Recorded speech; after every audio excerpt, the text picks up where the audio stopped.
आपल्या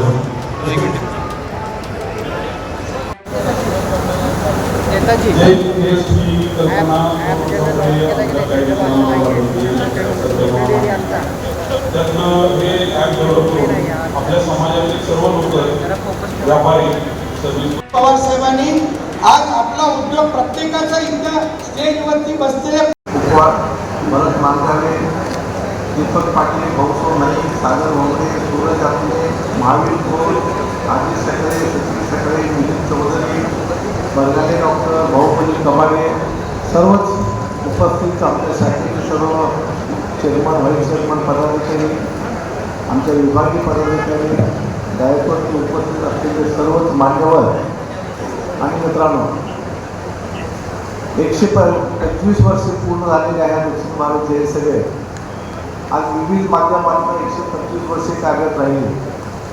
खरं तर 4% सुशिक्षित असलेला समाज या दक्षिण भारत जयसभेमुळं आज जवळजवळ 96% सुशिक्षित झाला असं म्हटलं तर वावगं टाकणार नाही. तर त्या काळी वसतिगृह नव्हती, मुलांची शिक्षणाची सोय नव्हती आणि ती गरज ओळखून दक्षिण भारत जयसभेच्या त्यावेळेच्या पदाधिकाऱ्यांनी खरं तर वसतिगृह चालू केले आणि आपले हजारो मुलं त्यामुळे शिकली. आज वसतिगृहाची कमतरता कमी व्हायला लागली, कारण प्रत्येक ठिकाणी स्कूलमध्ये आता वसतिगृह होत असल्यामुळं अडचणी येत होत्या. परंतु परवाच आम्ही पुण्यामध्ये सर्वे केला, भालचंदी जमून आल्या की भालचंद म्हटलं की पुण्यामध्ये आता वसतिगृहाची गरज झाली. काय झाले तर बऱ्याच भागामध्ये नाही तर मुलं राहतात आणि त्यासाठी तिथं वसतिगृह होणं गरजेचं आहे.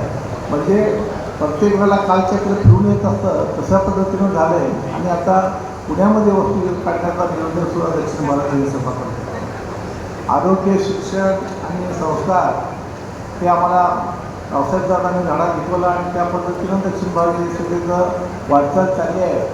आणि त्यामध्ये आता या नवीन ॲपच्या माध्यमातून उद्योगधंद्याला सुद्धा आम्ही त्यामध्ये संस्था म्हणून ॲड करतो आहे असं म्हणताना वापर करणार नाही. हा उद्योगधंद्याच्या ॲपच्या निमित्तानं आपल्या इथं जैन नेक्स्ट म्हणून ॲपचं लॉन्चिंग करणार आहोत. सर्व व्यावसायिक आणि बेरोजगार या ॲपचा उपयोग घेतील. दक्षिण भारत जयसभेची वेबसाईट तिथं उद्घाटन त्याबरोबर होणार आहे आणि त्याचबरोबर ऑनलाईन सभासद नोंदणी ही या दक्षिण भारत जयसभेच्या माध्यमातून होणार आहे.